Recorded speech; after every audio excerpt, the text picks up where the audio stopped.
What's up, fight fans? MMA Hangout presented by Cuervo, and we finally made it. UFC 300 week. Danny Segura, MMA Junkie, your boy 10-Day Tony. We're going to break down possibly the biggest card of the year. UFC 299 was huge, but UFC 300 from top to bottom. Main card, prelims, early prelims.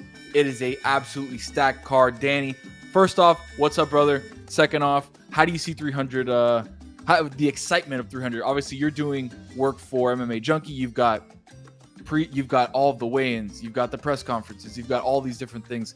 Break us down like what a week like this would look like for you. Hell, pretty much. I mean, as a fan, I'm excited because the fights are going to be amazing. You know, we've seen some of these Apex card Bs, not so great. But this, dude, literally, you got former champions opening up the preliminary card. Yes. Deiveson Figueiredo and Cody Garbrandt. So from start to bottom, this card is going to be amazing. But yes, the fight week itself is going to be quite hectic. Press conference, they're going to have every single person of the card on the press conference. Media day, every single fighter. That's There's crazy. going to be 26 fighters in total. So it's a lot of video, a lot of editing, a lot going on. But over at the MMA Junkie team, we're a well-oiled machine. So we got this. The main event came together. There was a lot of speculation across a lot of different weight classes. I'll let the rumors, I'll let you talk about the rumors and all that. There was rumors of Islam. There was rumors of, could John Jones be healthy enough? There was rumors of everybody, right? Then they settled on the light heavyweight title fight of Alex Pereira versus Jamahal Hill, who last year tore his Achilles in an MMA basketball game. Don't ask me why they'd be doing that, but tore his Achilles. Had to vacate his title. Pereira comes in, wins it, and now we've got a match between essentially champion versus champ because Jamahal Hill never lost his title, right? When you look at this fight and how the UFC kind of brought it together, when they announced it, were you like, this is okay? But now that it's kind of given some room to grow, has it opened up like a nice bottle of wine? Man, I feel like I'm being unfair to this fight just because it's 300. So just for the people, and I'll address the rumors. Just real quick, 301 is in Brazil. So the next pay-per-view is in Brazil. Pereira's Brazilian. He's maybe the biggest star right now from Brazil. So they wanted to make him and Jamahal Hill, who is recovering from that injury that you mentioned that has a quite lengthy recovery time. They didn't have a main event for UFC 300. They didn't want to put Conor in there. Timeline didn't align. They tried John Jones. They tried Islam. They tried a bunch of stuff. None of it worked. So what do? They moved the main event from 301 to 300, which a lot of people are speculating is even Jamahal Hill healthy enough to be competing at this date. And did he just take it because they offered him more money or whatever the case it was in order for him to get a sooner date? So anyways, this light heavyweight fight is amazing, but because it's not a McGregor, it's not a Brock Lesnar, it's not, these names that we're accustomed to seeing in these 100 events. A lot of people are kind of talking shit about it and disappointed on it. But like, to be honest, it's two scary strikers with tons of power that have given us tons of finishes in Fight of the Nights. This is a fantastic fight. It might just not be as sexy, but look at the rest of the card. I mean, it's stacked to bottom. So getting a little bit of hate because of it, but still a great main event. When you look at the actual fight, last time we saw Jamahal Hill, who's beating Glover Teixeira in Brazil. Like, that was a massive, massive win for Jamahal Hill in a fight that was bloody. It was everything you would want from a light heavyweight title fight. And now re-racking it the next year. And you have Alex Pereira, who Glover is in his camp. Glover is basically like his father. Yeah, exactly. Like his mentor, his father here in the United States. To me, that gives Poatan such an advantage because Glover Teixeira has already fought Jamahal Hill. He already knows kind of what the pain points are, how to take him down, how to, the combinations that he needs to be effective. And let's just be honest, has he had the best 11 fight run in UFC history? He's 9-2. He's won titles in 2 weight classes. Like, is this the best 11 fight run ever? 100%. 100%. I mean, people need to wrap their minds around this. 11 fights usually doesn't even get you in the UFC. Right. 11 fights. And within 11 fights, This guy is already a UFC vet. Like, he's already got a bunch of fights in him. He's won the UFC middleweight belt, and he's won the light heavyweight belt, and he's headlining UFC 300. Mm-hmm. This is ridiculous. I mean, if you can put together the most successful 11-fight run in the history of the sport, this is it. I mean, what the guy has achieved in just 11 professional MMA bouts is just unreal. Yeah, just crazy stuff. Yeah, and he's beaten killers too. It hasn't been like the Bo Nickals of the world where he's fought in every tomato can that's out there. Cody Brundage, no disrespect to you, but come on, right? And he's fighting killers. Like, what he did to Strickland was insane. Yeah. Strickland ends up coming back and winning the middleweight belt against Israel Adesanya and walks him down the entire fight, right? So this guy is such a special fighter. I think we're going to get a very special main event because Jamahal Hill is one thing he's going to do is stand up and bang. Yeah. That's what this is. It's a perfect scenario for fight fans that love watching guys stand up, trade blows with absolute just hands of steel fighting against each other. These are like two robots fighting against each other. Yeah, for the casuals, I would say this is like almost the perfect main event because, you know, if you're already, you know, a few Jose Cuervo shots in and, you know, you're vibing at the bar, last thing you want to see some like super technical fight on the ground or whatever the case may be. Dude, these guys are going to go at it. They're going to go for the finish. It's just a fantastic main event as far as action wise. It might not be as sexy as maybe other names, but like action wise, this is as good as it gets, man. It's a huge fight. Who do you have? Brass tacks. Get down to it. I'm going to go Pereira. Look, as you mentioned, Glover is the mentor of Alex Pereira, and, you know, they already prepared for Jamahal. They did a whole training camp for Jamahal Hill, so they already have a lot of footage, a lot of knowledge on him. I'm sure Pereira had to mimic a lot of what Jamahal Hill does in that training camp as well. And look, I think this is a horrible matchup for Hill. He's coming from an Achilles tear, which we know that's a pretty big injury, and he's coming earlier than he was supposed to. And then on top of that, you know, you got Poatan with tons of activity, all the momentum in the world. And I think the matchup itself is just terrible. I mean, he's not fighting a Glover Teixeira that's got, you know, questionable striking at this point and really good wrestling. No, he's fighting probably the most decorated striker right now in mixed martial arts. Crazy. And his thing's striking. So it's like the way I see it is A plus fighting, you know, B plus or A minus. You know, Poatan just has an edge everywhere. But both these guys have power, so it could always end in a finish in either side, but you got to put the money on the most technical guy, which is Pereira. It's going big on big, like strength versus strength. We're going to line up across each other and say, hey, I got hands of steel, you got hands of steel. Let's make it happen. So I'm super excited for this. I'm going to go with you there. I think Pereira retains the light heavyweight belt. Shama. He's just on another level right now. The women's strawweight championship, Zhang Weili versus Yan Xiaonan. China, stand up. 100%. I think Zhang Weili right now is at a different level. After those couple losses to Rose Namajunas, she's gone on a tear. I think she's a special fighter right now. I like Yan. Like, I thought she's fought well, but she does not have the pedigree that I think Zhang Weili does as far as the fights that she's put together and the championship fights that she's put together.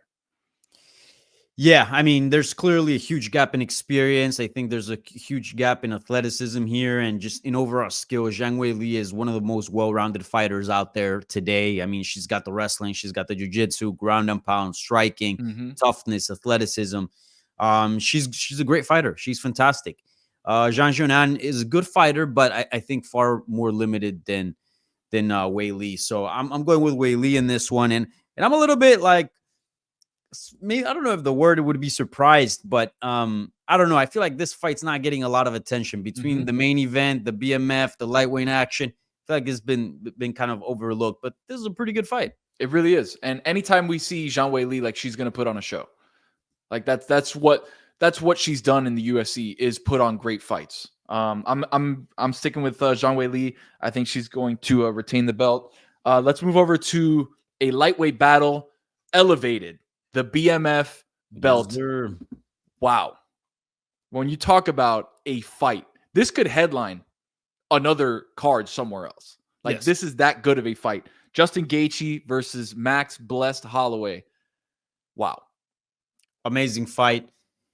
The only thing is, look, this I'm gonna shit on it, and people are gonna be like, "Oh, you know, he's Oh such a MMA no. hipster, this and Oh that." no. But I'm gonna shit on it a little bit. Look, from an action standpoint, amazing. The fact that Holloway's going up to 155, I've been clamoring for the guy Mhm. to give it another shot, especially given how the division has panned out. But the BMF title, I don't know, man. You saw the inauguration. That was between our boy here, the Mhm. 305 King, Jorge Masvidal, and Nate Diaz. That felt fitting.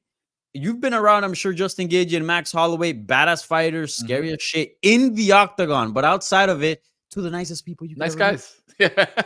I feel like for the BMF title, you got to have a little bit of a criminal record. At least some recorded fights in the backyard, on the street, at a bar, a few skirmishes here and there, maybe a felony charge, maybe a battery charge. I feel like that's got to be a requirement for these type of fights. You don't think so? I mean, I see where you're going.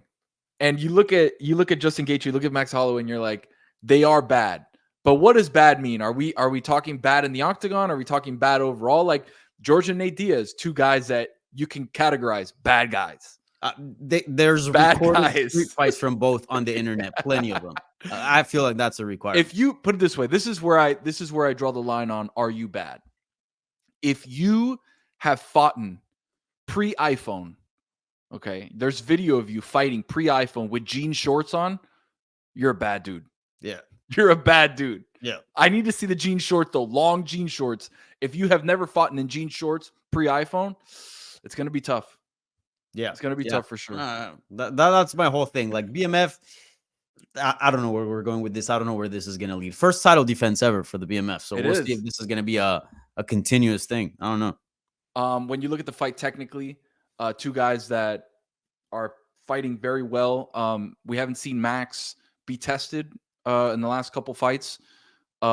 Justin just knocked out Dustin Poirier. Poirier comes back, does what he did. Like there's a lot of steam for Justin right now because there's a lot of steam for Dustin, and Justin knocked out Dustin with a head kick. UFC, what was it, 291? I think it was. Yeah, it was in July of last year. Mm-hmm. Yeah, this one's a weird one because, again, like we don't really know what the BMF title really means at this point in time, but it obviously brings a lot of eyeballs. We're talking about it right now. I know the fight before that, Charles Oliveira versus Arman Tsarukyan got labeled as a title eliminator to fight Islam. But, dude, I feel like if Justin Geathje wins, defends his belt, gets a sexier win, a knockout, something a little bit more, more impacting than Oliveira or Tsarukyan, bro, I think he should probably get the next title shot, given in mind that he also beat Poirier. So, I don't know, but this is a great fight. I think the best result for the sport, hear me out, is going to be Max Holloway, just because he just makes so much sense, so much interesting matchups now at 155. He gets a win. Plus, he can always return with that BMF belt, fight Ilia Topuria. That's a badass fight at 145. But if Geathje wins, is also not bad either. But yeah, this is a fantastic fight. I'm gonna go with Geathje on this one. Wow. But yeah, I think the power difference is gonna be big here. That's the question, right? Max moving up, does the power move up with him, or is the power that he has at feather like kind of what he is, right? Because there's a lot of guys that make that transition, that power doesn't follow him, and then you're stuck. You're giving your best shots, and he's eating them, and you're like, that's kind of all I got. So there's nothing else that I got going on here. It felt like when Izzy went up to light heavy. And he's throwing shots, and it was like, all right, this kind of doesn't really matter because he's not knocking anybody out with that. I'm gonna stick with you on this. I like Gaethje. I think he's just fighting at an elite level right now, and I think he's gassed up for what he saw Dustin do to Saint Denis, right? Like that was like, oh wait a second, like I just beat a guy who's still a killer, and if things go right, I can get another title shot. Things do get a little bit more complicated if Gaethje wins, because then you got Gaethje versus Dustin. Feels like Dustin deserves at least one more shot to get a title. But then if Gaethje's in the way, does that happen? So I think for Dustin fans, I think it's important to see Max Holloway with the W. Yeah, 100%. Yeah, the UFC lightweight title picture is going to get shaken up, widely affected by the results from 300. So we'll see. The next title challenger will come out of this card, I think. But who knows? Maybe it's Poirier. Who knows? Moving on to the lightweight title eliminator, as it's been dubbed, Charles Oliveira, Arman Tsarukyan. Danny, I feel like this is your favorite fight on the card. Yeah, it is. Dude, this is just such a badass fight. Probably action-wise, Gaethje and Holloway is going to be crazier, but I do feel like if we are looking at the highest level of fighting, this is the fight on the 300. This is, I think, the highest level of mixed martial arts that's going to be displayed on that night. Charles Oliveira, I mean, dude, the Bronx with the super white teeth, you know, Yeah. That was pricey. You know, the platinum blonde hair, blonde hair. Yeah, I mean, you can't hate on Charles Oliveira. That dude's just a badass striker, jiu-jitsu. Like, the guy just has it all. He's super dangerous. And Tsarukyan is a bad dude as well. He knocked out Dariush recently. He's been racking up wins. A lot of people don't know, but he made his debut on short notice against Islam Makhachev back when Makhachev wasn't a champion. On a fight night. And gave him, I believe, one of the toughest fights of his career. So this is a badass fight. I'm really looking forward to it. And I do hope that the winner here gets a title shot, because I do think the winner here will be the rightful #1 contender at 155. It just worries me that Tsarukyan in the fight itself, like, let's take the title picture out of it. Bronx has been in that deep water. He's 100%. Fought in Makhachev. He's fought in, you name it, he's fought him, right? Tsarukyan hasn't had, outside of Makhachev early, he hasn't had that guy to test him the way that Bronx has had people test him. And it feels to me like Charles is ready for a war that Tsarukyan has never been in, right? Yeah. And when you look at the experience, you look at the power that he has behind his hands, you look at the excellent jiu-jitsu that Charles has, it just feels to me like there is no reason why he should be a dog of this magnitude. I think he's plus 190. It's might have moved since then on DraftKings, but he's a dog. And it's like, I'm looking across and there's tons of MMA people that are way smarter than me. But for me, it just feels like easy money looking at Charles, looking at his ability, his experience. And Tsarukyan, I get it. He's incredible. He's probably the next up in this division when things clear out from the old guard. But how can I go against Charles? How? Yeah, and I think a good bet here would be Charles Oliveira by finish. I mean, we've seen Tsarukyan get rocked by sort of lesser quality opponents, but again, Tsarukyan is just 27. You got to be careful with fighters that are at around 27, 28, because the leaps that they make in between fights, I mean, are just huge, right? So this guy is a good example. A great example. So this guy could very well go out there and just starch Charles Oliveira and then just be the future of the division. He's certainly beaten some solid guys. Since losing to Makhachev, he's only lost once and has defeated quality opponents. Not of the level of Charles Oliveira, but again, we've seen escalation, which is a signal for evolution. So I do believe that we're going to see an improved version of Tsarukyan this Saturday. Will it be enough to beat Oliveira? Bro, Oliveira's got my heart. I cannot bet against that man. So I'm going to go with Oliveira, and I think he finishes Tsarukyan. But, hey, there's something there with Tsarukyan for sure. He's going to be a future title challenger and maybe even champion at some point. I'm going to give you a very, very easy comp right now. There was a guy last card that was the future of this division against the guy who's a little bit older. And then the guy who's a little bit older starched the guy who's the next up in this division. I'm just going to put that out there. Dustin versus Saint-Denis. Just throwing it out there. Charles versus Tsarukyan. Maybe the old guard is like, wait a second. We still got some stuff. Yeah. I mean, Gaethje's thriving. The old guard is still in there. It's still hanging in there for sure. Absolutely. Yeah. Last fight of the main card. We'll make this quick because it's going to be quick, I feel like. Bo Nickal versus Cody Brundage in a middleweight fight to kick off the main card for UFC 300. Pretty simple. Bo Nickal. He's better all around. Bo Nickal. I mean, I think that's the breakdown you gotta give him. But yeah, we know what the UFC is doing here. Cody Brundage, he's got 8 fights in the UFC. I believe he's 4-4. He's a decent opponent. I mean, the fact that you've made it in the UFC and you almost got 10 fights in the promotion, that means you got to be like pretty damn good, because it's hard to get to the UFC and then much harder to stay in the UFC. But look, I think the matchup here is for Bo Nickal to run through Cody Brundage and have a showcase in the first fight of the pay-per-view and really turn him into a star. That's what the game plan seems from the UFC standpoint. that was the main card for the hardcores. We're going to stay right here. Go over to the YouTube page at Batard Show. We're going to break down the rest of the fights. There's some incredible names on the back half of this preview, but go check us out. We're going to be at GRAILZ in Wynwood in Miami, starting off at 10 o'clock. Brought to you by Cuervo. MMA Hangout's going to be live watching UFC 300. We love you guys. We appreciate you guys. Hardcores. Let's go to YouTube. Peace. All right, as promised, fight fans, we are back with the continuation of UFC 300. So nice, we had to do 2 of them. 2 previews. Main card got its own. Now the prelims and the early prelims are going to get its own preview because we have such good names. Danny Segura, by the way, from MMA Junkie. We have such great names on this entire card that you look at the prelims. You've got Jiri Prochazka. You've got Aljamain Sterling. You've got the maiden voyage for Kayla Harrison in the UFC, which is going to be massive. We've got Diego Lopez. We've got Jalen Turner, Renato Moicano. Andrade. We've got Jim fucking Miller against Bobby Green. Come on now. And then to start everything off, where you usually have the guys that are in the contender series, you got guys that are just making their way to the UFC. First fight of the night, 6 o'clock. Bantamweight legend, Davidson Figueiredo and Cody Garbrandt. Dude, yeah, this preliminary card is completely stacked. We were talking about 7 former UFC champions on the preliminary card. I mean, I don't think that's ever seen before.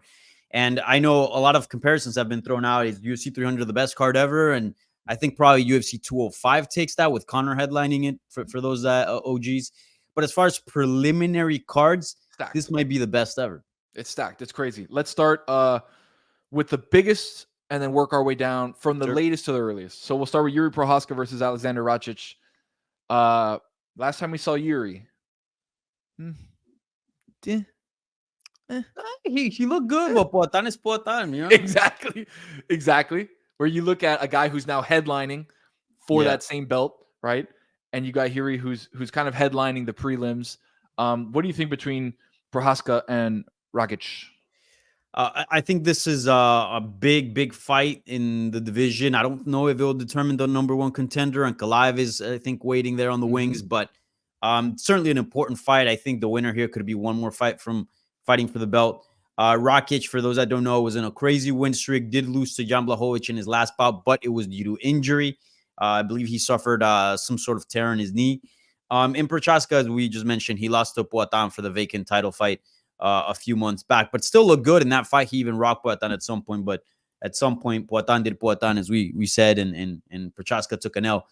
This is a really good fight. I think Prochazka is going to take it. I do think he's probably the #2 guy there in that division.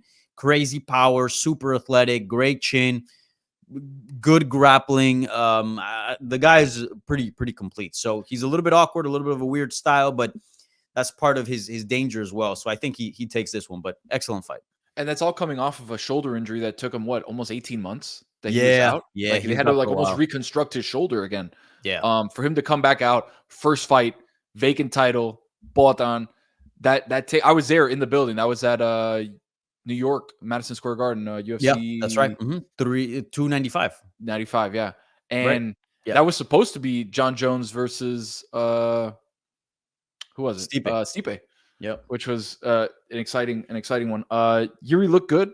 It's just Alex is Alex, and that's gonna happen. But it feels like the cream of the crop of that division is Alex. And dude, for the OGs that remember, light heavyweight was such a killer division. Top to bottom, there was absolute killers in the division. And now you look across and it's like, is it one of the weakest divisions in UFC? 100%. Like, there's nobody there. Star power wise, dude, it's Poatan and Jamahal Hill. Big L, yeah. I mean, no, I think it's Poatan and Jiri. Like, Jamahal is known, but like, I don't know if he's a superstar, to be honest. We'll see. Maybe UFC 300 changes that, but I don't necessarily think he's a guy that, you know, casuals will be like, oh, he's fighting this weekend, I'm gonna tune in. It's a guy that fought a lot in the Apex too, which kind of closed his exposure. But it's really the Poatan show in that division, which is crazy, as we mentioned on the main card preview. Like, he's one of the biggest star of the sport, the biggest star at the light heavyweight division, and yet he's only got 11 fights under his record. Wild what that man has achieved in such a short time. Let's get to the featherweight division. Calvin Kattar versus former champion Aljamain Sterling. Not even main card placing for Aljo. Is this something where he's got to get back into the good graces? Was the Sugar Show just too much for him in Boston when he lost the title? Like, does he not deserve main card placing? I mean, I get what they're doing with Bo Nickal. Bo Nickal, he got a lot of hate from being on the main card because it's like, yo, how is Bo Nickal, a guy that only has 3 UFC fights, over 7 former UFC world champions, like right below him? Like, how is that possible? But I get what they're trying to do. Bo Nickal's young. Bo Nickal is a star in the wrestling community. He's got a lot of upside into his stardom. I don't really think Aljamain Sterling needs exposure. He's gotten plenty. I think he is who he is as far as the star level. Same thing could be said about everyone else. I think the only weird one there would be Holly Holm versus Kayla Harrison. Mm-hmm. You would think that they would make a bigger deal of Kayla Harrison's debut. For sure. And she should have been opening up the main card because PFL champion, 2-time Olympic gold medalist. And let's talk, if we're talking about weak divisions, that we were just talking about 205, women's bantamweight. Yeah, empty. Bro. Empty. So I don't mean to be disrespectful, but it's shit now compared to what it used to be. Like, we're talking about Ronda Rousey, Miesha Tate, Holly Holm, like at the prime. Killers, yeah. That division was just so stacked and it had so many names. Nowadays, you know, I don't know how many people can name the champion. I mean that with all the respect to Raquel Pennington, who's a great fighter. But I would say that at this point, Kayla Harrison is very much needed in that division. So I would think that she would get that shine. But, oh, well. Anyways, back to Sterling and Kattar. Fantastic fight. Glad that Sterling is moving up a division and let his boy Merab kind of have free reigns at 135 pounds. Look, this might be a little controversial because a lot of people are saying, oh, Volkanovski rematch, crazy win string from Evloev, this and that. Max Holloway, maybe BMF, or even if he loses, he can drop down and fight Ilya. But I think if Aljamain Sterling wins on Saturday night and has a nice little promo, he could be next for Ilya. You're talking about a former world champion with a win over a top 10 guy in the new division. I don't think it's too crazy to justify a title shot for the man. And he's a very, very solid B-side that could sell a fight with Ilya Topuria. Wow. That's a low-key big fight. Yes, Sterling dude. Yes, that would be huge, especially with the contrasting styles, right? Because everybody wants to stang and bang with Ilya, but he can get on the ground and wrestle too, right? And obviously we've seen Aljo be a great wrestler, great ground game. He was on Henry Cejudo. We were talking about before we started recording. I was at the Jersey fight with Cejudo and Aljo, and he was wearing him like a backpack. Yeah. Right? Like he was all over him. This fight is interesting. I like the styles. I think Aljo, I'm tending to lean to the future potential of, can we see Aljo do something in this division, knowing that Volkanovski still legendary status. Ilya has dropped him down a peg.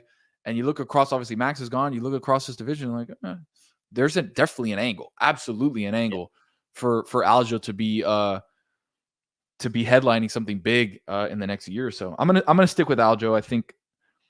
Are you worried at all about the weight going up in weight or no?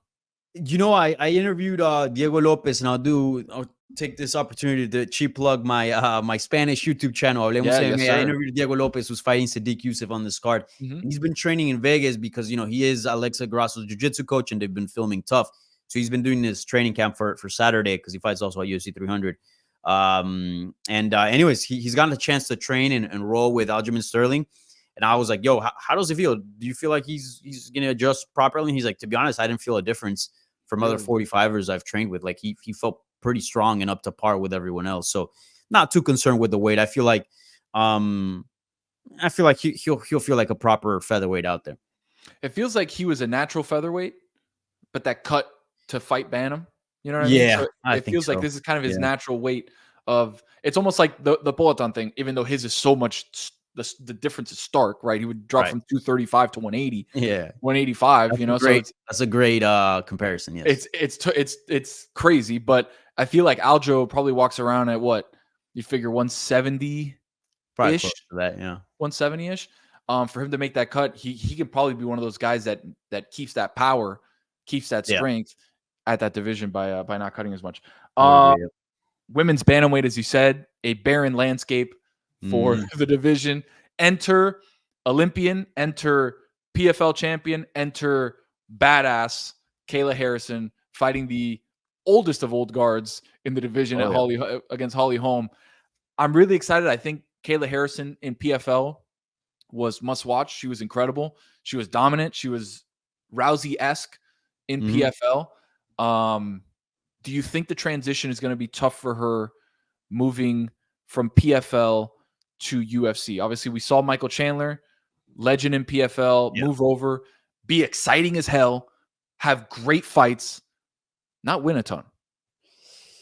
Look, Kayla, I don't know if you've been around her, but dude, she's a 2-time Olympic gold medalist in judo. Like she's got this determination and this switch that like very few people have. Like in order for you to win a gold medal in the Olympics period, in order to do it 2 times, like you're built differently. Like I know people always throw that around. People are throwing on Instagram stories, I'm built different. This, nah, she's built different. Yeah, like you're not that guy, pal. Like yeah, right. Dude, so I don't think when you talk to her, like she's just oozes confidence, like she's just primed to be in the limelight, to be in a huge spotlight. Like you just know that that's not a fighter that's gonna shy away or be intimidated by the fans, by the crowd, by the big moment, by the big name, by the big legend of Holly Holm. Not at all. If anything, she thrives under those scenarios. The only thing I am concerned about here is that, worth noting, this is a 135 fight. She won the PFL tournament twice at 155. And then most recently, I believe, competed at 145 against the Aspen Lad. And then in Invicta, she did have one fight at 145. But that's a big drop from 155 to 135. That's 20 pounds. And I don't know if you've seen her in person, but she's jacked up. She's got guns. Yeah. So people are wondering if the cut to 135 is going to diminish Kayla Harrison, and will she be a different fighter in there? Will she even make it? Yeah. And if she makes it, like, is she going to be able to perform well? So I love everything about this. I think Holly Holm is the right opponent. I think the switch to the UFC is the right one. I don't know if the weight class is. That we'll find out on Saturday. There is really nobody in women's 45, though. They canceled that division. they canceled the division. There's literally nobody there. Yes. You knock on the door. Anybody home? Gone. No, nobody's home. It's gone. Error on the right. 404. Page. Yeah. So when you look at Kayla Harrison, again, like you said, she's competed at such a big weight class for women that it doesn't even exist in the UFC, right? And the weight cut, she's a incredible world-class wrestler. If you get down to 35, in full transparency, we were recording this prior to weigh-ins. So we don't know what's happened. We don't know if she made weight, if she didn't make weight. We're just on the basis of her making weight later on in the week, right? So if you look at, if she makes this weight, will she wrestle the same? She's never wrestled at this size, ever, because she's always been a bigger girl. So for her, that's the one thing I would look at and be like, can she take Holly Holm down and keep her down? That's the big question, because the weight cut can work both ways. If she can make it healthy or healthy-ish and be able to perform just as good or close to as good, you could even make the argument, because she's fighting smaller girls, like her wrestling, her judo is going to be 2-3 times, because now she's got size on top of that. And we know that size is a big issue. That's why there's weight classes, right? In the first place. But there could also be an argument that she depletes herself so much, is not able to recuperate. And then when she fights, she doesn't have the same strength. She doesn't have the same cardio, because wrestling is very, very exhausting. Judo is very exhausting. Grappling is very exhausting. So it's like, it's a double-edged sword. Like, it can either go very well or very poorly for Kayla Harrison. Look, I've never seen someone so driven as Kayla Harrison. So if she says she can make it and be confident that she's going to kick ass on Saturday, I'll take your word for it. So I'm going with Kayla Harrison, but it's completely fair to be skeptical about the weight cut for sure. Me too. I'm excited to see her fight at the biggest stage in combat sports. Like, this is it, right? Like, she's built for this. She's built for this moment. People have to make sacrifices. Cutting weight is a massive sacrifice. That's just what it is. So I'm excited to see Kayla Harrison, Holly Holm. Let's get to the last fight on the prelim card. Sodiq Yusuff versus your boy, Diego Lopez. The floor is yours, sir. Diego Lopez, you spoke to him on your Spanish MMA show. Yeah, the dude's a badass. I mean, he's been, talk about, like, obviously he hasn't had the road of Poatan, but talk about what you can achieve in such a short amount of time. The dude's been in the UFC for less than a year. He debuted in that card that that you were in. UFC, what was it, 286 or something like that? I forget. Or 288? 86. I have Yeah, 286. Anyways, he debuted June of last year against a top 10 guy on like 2 or 3 days notice against Evloev, who's still undefeated, and gave Evloev the toughest fight of his career, almost subbed him a few times. And there's an even argument that you can say he won that fight. So again, super tough fight, turns into a superstar just for the heart and the skill that he displayed that night. Then picks up 2 finishes, one via first round knockout, one via submission, 2 bonuses, also gets to fight at MSG. And now he's fighting at UFC 300. It's like huge. Everything's stacking up with him. He's a star in the making. He does great numbers over at Hablemos MMA. Like, there's a lot of interest around this guy. And the dude's just a stud. He's a finisher. He's like a kind of like a Charles Oliveira in many ways. He's got his own style, his own tricks, but super dangerous on the feet, super dangerous on the ground. And from the go, he's always looking to finish. He doesn't play points. He doesn't do any of that.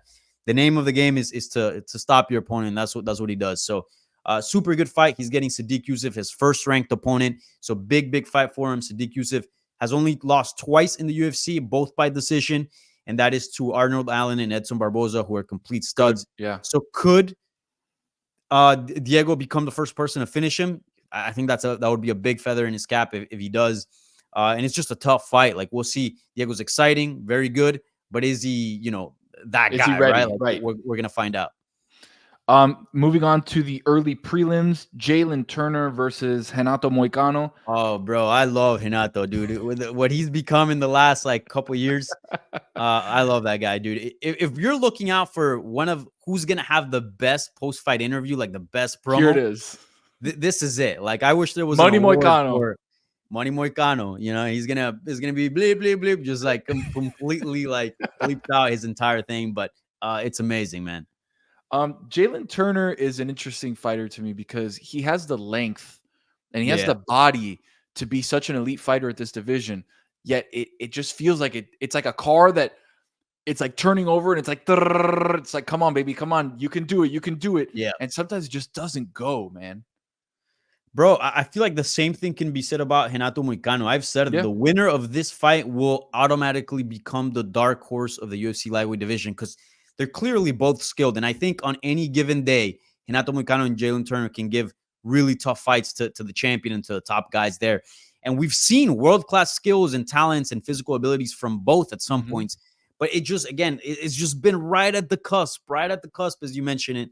And I feel like a win here would kind of turn the corner for one of these guys. So, yeah, huge fight at 155. Again, it won't determine the next title challenger, but it maybe could determine the next guy that's going to be fighting for a top 5 spot. I think both these guys are very good. And Turner, bro, but people don't know, this guy doesn't make sense. He's jacked and he's 6'3" and fights at 155. Like, yes, exactly. You look at him and you're like, how is this even possible? Right. Those that don't know, Michael Bisping brought him to mimic Anderson Silva when he was going to fight Anderson Silva at 185. Yeah. Okay. And this is a 155 fight. I mean, the guy's just ridiculous. He's a physical talent. That's what I'm saying. Like, he should be dominating this division, right? And just if you put tail the tape together against every other fighter in this division, you're like, oh, this guy is the best fighter in the division.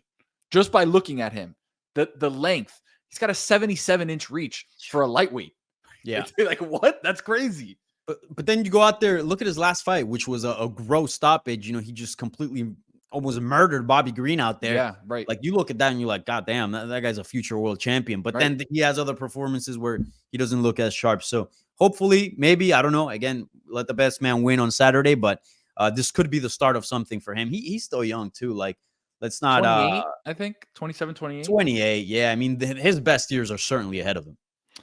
Moving on to women's strawweight, we got 3 fights left. Jessica Andrade versus Marina Rodriguez. Andrade is another fighter that she has moments where she looks great, and then she has moments where it's like everything was ready for you to kind of take that next step, and it just se tranca. You know what I mean? Like, she gets 100%, stuck. bro. 100%.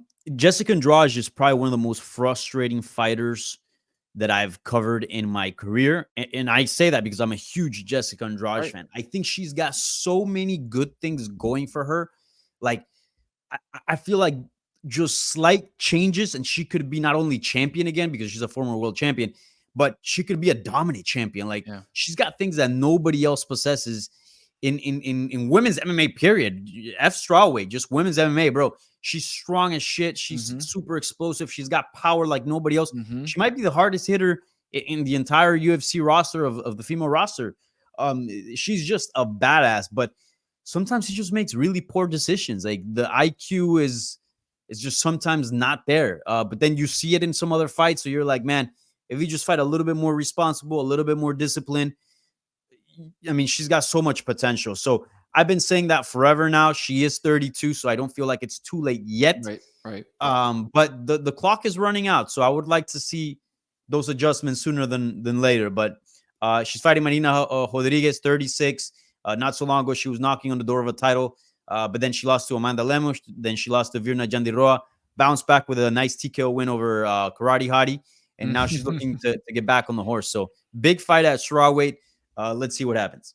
Who else? I'm trying to think of who else in the women's strawweight. Like we have Zhang Weili, we have Xiaonan, Bro. Andrade, Tatiana Suarez, bro. Tatiana Suarez. Okay, But she keeps getting injured too. Like shit. You're very invested in this division, dude. I love it, bro. This it's a great division, was dude. The equivalent of the men's light heavyweight back in the day. Like you had at some point Rose, Young J Chick, Sparsa, Andrade, Zhang Weili, Mackenzie Dern when you know she had a little bit more upside. I mean, that division's always been hella stacked. It's the best female division. Used to be. I feel like right now 125. Yeah, it used to be. Bobby Green, Jim fucking Miller. Jim fucking Miller. Can you talk really quick for those? Keep saying Jim fucking Miller for the rest of this. I heard that Bruce is not going to be able to say it. We'll see. I feel like Bruce sometimes you could tell Bruce kind of plays hard to get a little bit like no. But then he's gonna have like some like 360 spin and be like, like I feel like he's that type of guy, you know, like I might not make it to the party. I'm here. And then he shows up with like 12 cases with bottles, like, let's fucking go. With bottles of Cuervo. Yeah, exactly. Or he does a thing where he'll start saying it, let the crowd, kind of like a singer where you let the crowd sing the chorus, have the crowd say fucking, and then he punctuates it with Miller. Bobby Green, Jim Miller, just a fun fight. Just an OG's two uncles in the backyard at a barbecue, just throwing down. Just throwing at it. Yeah, for those that don't know, Jim Miller fought at UFC 100, which is the poster that I have back here. Fought at UFC 200, and now he's fighting at UFC 300. 40-year-old guy. He's going for the record of the most wins in the company history, which I believe is like 27 or 28. The dude has been around forever, and he's still pretty fucking good. Like, he's pretty damn good. Like, it's weird. He fell off his prime, but he's one of these guys that kind of plateaus, kind of like RDA. Like, he ain't the RDA of old, but he's still pretty damn good. Still a dog, right? That's Jim Miller. So I'm glad that he's getting matched up with an OG. I hate when they put these veterans, these guys that we love, against these young guys that are just going to completely destroy them. Bobby Green is closer to 40 than he is 30. A veteran of the sport as well. This fight makes sense. The only thing I'm a little bit concerned about Green, let's see how he looks after he got a horrible stoppage against Turner, some time ago. Didn't they do that to Frankie Edgar? Yeah, bro. They had him. I'm trying to think of who it was. Colombian guy, Chris Gutierrez, that just completely knocked him out, nasty in front of his home crowd. It's like, you couldn't give him a Dominic Cruz. You couldn't give him somebody. Give him an OG to fight. Yeah, I was there. That was in Jersey. Yeah. I think that was in the same fight. Yeah, that I was there, because I remember watching and I'm like, oh my god, I cannot believe this is happening to Frankie. You just couldn't bring a guy from the crowd that's like, right. I would have fought him, dude. Have him knock him out. Come on, let's see Frankie Edgar leave with a win. Man, it's gonna be a fun fight. Again, two guys that similar in age. The styles are gonna be fun. Bobby Green's just always a fun fight. Bobby Green's just a character. Yeah. So is Jim. Like, it's gonna be really cool. And now to the first fight of the night. We've gone backwards. First fight of the night, which is insane that this is the first fight of the night. Davidson Figueiredo, Cody Garbrandt in what is going to be fireworks to start off the UFC 300 card. Bro, this fight is fire. I fucking love it. This fight's amazing. I think just matchups wise is awesome. The power of Figueiredo, but the slickness and the smoothness of Garbrandt. I think styles wise, this is one of the best fights on the card. Huge fight for 135. Wouldn't be surprised if the winner here maybe gets a title shot, especially if it's Figueiredo, because he'd be 2-0 since moving up, former champion. But this is kind of Cody Garbrandt's redemption story. Let's not forget, Became champion in 2016 with one of the best the best championship performance I've ever seen. Just completely styled on Dominic Cruz, undefeated at the time. He was like 25. You would think that he was going to go on to become one of the greatest. Then loses 3, wins 1, loses 2. You think he's on his way out. He's getting stopped left and right. He's getting older. He just keeps losing. He tried flyweight. It didn't work out for him. But then all of a sudden, he gets a decision win over Trevin Jones in March of last year. And then in December, he knocked out Brian Kelleher and kind of showed us glimpses of that old Cody Garbrandt. So is he back? Certainly, this is one of the toughest fights he's ever had. We'll find out on Saturday, but that's the intrigue of it. My worry is the knockouts, right? Like there was a moment where you would go like that to Cody Garbrandt and it was a KO. So how much does he have in his tank against a guy who is who can craft a flyweight legend, right? In his own right, flyweight legend. Now moving up to bantam. We talk about that transition of weight. Is the power going to be comparable? Is it going to be better when Figueiredo can keep some of that weight on him? Like this is going to be a really, really fun fight. It's terrible that it's a 6 o'clock starting the entire festivities. Bro, like this would have been love it. like I gotta watch all this because of my work at MMA Junkie. So if I can start off with former champ, bro, I'm in, dude. UFC 300 is going to be incredible. Again, join us over at GRAILZ in Wynwood. Here in Miami, if you want to watch the fights, UFC 300, we're going to be doing a watch party thanks to Cuervo as usual. Go follow all of the fight week stuff over at MMA Junkie, Danny Segura. Danny, tell them where you could see your stuff, what you're going to be doing, kind of give them a little game plan for the week. Yeah, MMA Junkie, we got you covered with everything that's UFC fight week for everything that's fight week for UFC 300. You'll see there all of my English work along with my coworkers as well. And if you want coverage in Spanish, I also have a Spanish YouTube channel called Hablemos MMA. I've interviewed Diego Lopez. I'll have a preview for UFC 300 in Espanol. So if you want mixed martial arts content in Spanish, make sure to hit up Hablemos MMA on all socials and YouTube as well. Let's go. UFC 300 is going to be incredible. And I'm going to let you guys in on a secret if you got this far. I've got a couple emails in my inbox telling me that there's a possibility that next week we get Justin Geathje off of his fight with Max Holloway. Just letting you guys know. It's giving you a little preview. Justin Geathje, the highlight, next week on MMA Hangout. For those of you that stuck around this long, you can get a little treat next week. You like that, Danny? Bro, that's fire. You like that? I don't know if Geathje will live up as my guest appearance, but it's still pretty damn good guest, bro. Yeah. Let's have some fun at UFC 300. Later, guys.